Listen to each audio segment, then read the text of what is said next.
Cyril Jeanne, Volodalen, Laboratoire du mouvement. Alors j'aimerais vous parler dans cette vidéo d'une image qui est caractéristique d'une nouvelle manière de penser en science. Alors habituellement, quand on cherche une connaissance, qu'est-ce qu'on fait? On essaie d'établir une relation causale. C'est-à-dire on prend une cause et on essaie de voir de quelle manière elle est impliquée, elle est associée à une conséquence. Alors par exemple, dans l'objet de la discussion d'aujourd'hui, eh bien, on peut s'intéresser à l'effet de la vitesse sur la pose de pied. Et là, on va dire qu'en moyenne, plus on va vite, plus on va avant-pied. Pour s'en assurer, il suffit de regarder un jogger du dimanche dans le bois et puis de regarder Usain Bolt sur une piste d'athlétisme et on a fort probablement voir Usain Bolt avec un appui plus avant-pied comparativement à notre jogger qui certainement sera plus talon. Donc ça, c'est une observation générale.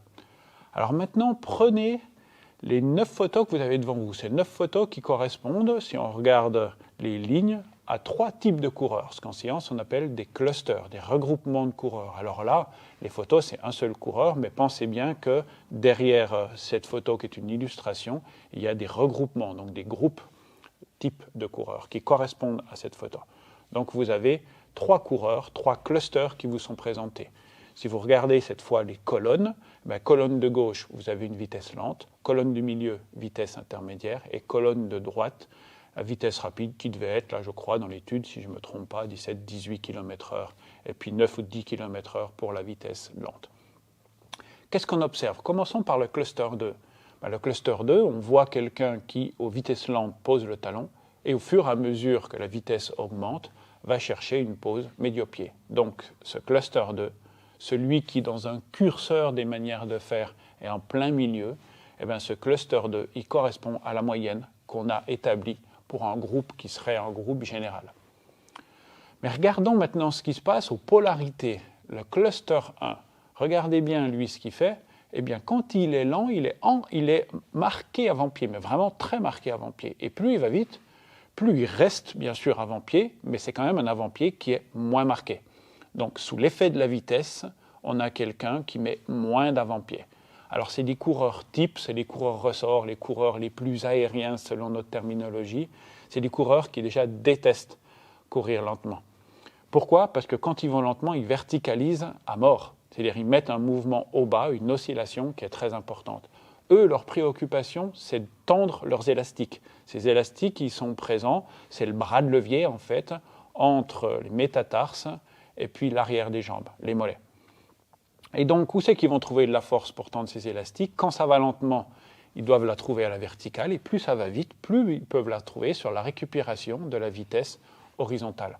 C'est pourquoi ils préfèrent aller vite, parce que l'incidence sur le rendement, c'est-à-dire sur l'efficacité, sur la vitesse à laquelle je vais atteindre mon objectif, elle est bien meilleure. Je perds moins d'énergie à la verticale, je peux récupérer l'énergie à l'horizontale, et il s'avère que dans ce cas-là, je mets moins d'avant-pied. C'est aussi des gens qui régulièrement ont tendance à se blesser s'ils sont contraints, pour une raison ou pour une autre, le fait d'être en groupe ou autre, de courir à vitesse lente. Donc, cluster 1, plus je vais vite, moins je vais avant-pied. Maintenant, regardons le cluster 3. Lui, on a une personne là, et donc des groupes de personnes qui mettent un bon talon en lent, un bon talon en intermédiaire, et puis un bon talon quand ça va vite. Donc visiblement, on a des coureurs qui sont réfractaires à l'effet de vitesse qui induit plus d'avant-pied. Actuellement, avec l'idéologie qui dominait, on aurait tendance à dire à ces coureurs que c'est pas bon de faire comme ça, qu'il faut absolument aller sur l'avant-pied. Mais si on inverse ça, si on croit à l'intelligence des manières spontanées de faire, il faudrait juste respecter, c'est des gens qui disent qu'ils ne sont pas adaptables avant-pied. Ça veut dire qu'ils vont aller chercher de la vitesse sur d'autres mécanismes, des mécanismes plus musculaires et des mécanismes moins tendineux. Et donc, eux, ces coureurs talons, laissons-les talons plutôt que venir expliquer, tant qu'ils n'ont pas de soucis. S'ils ont des soucis, cherchons pourquoi. Mais laissons-les talons plutôt que d'expliquer que, ma foi, il serait bien qu'ils passent sur l'avant-pied parce que la moyenne a dit que. Donc, si on revient à notre moyenne, elle nous dit que si vous voulez aller vite, allez avant-pied, cluster 2.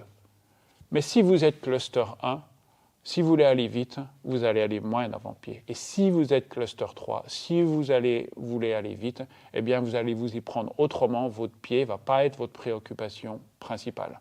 Donc voilà, 3 possibilités. Quand je vais vite, je mets moins d'avant-pied. Quand je vais vite, je mets plus d'avant-pied. Et quand je vais vite, je reste en talon. Voilà 3 possibilités qui vous apportent une connaissance plus appropriée si toutefois vous souhaitez personnaliser votre compréhension d'un patient que vous avez ou d'un coureur dont vous vous occupez. Voilà, merci à tous, bonne route.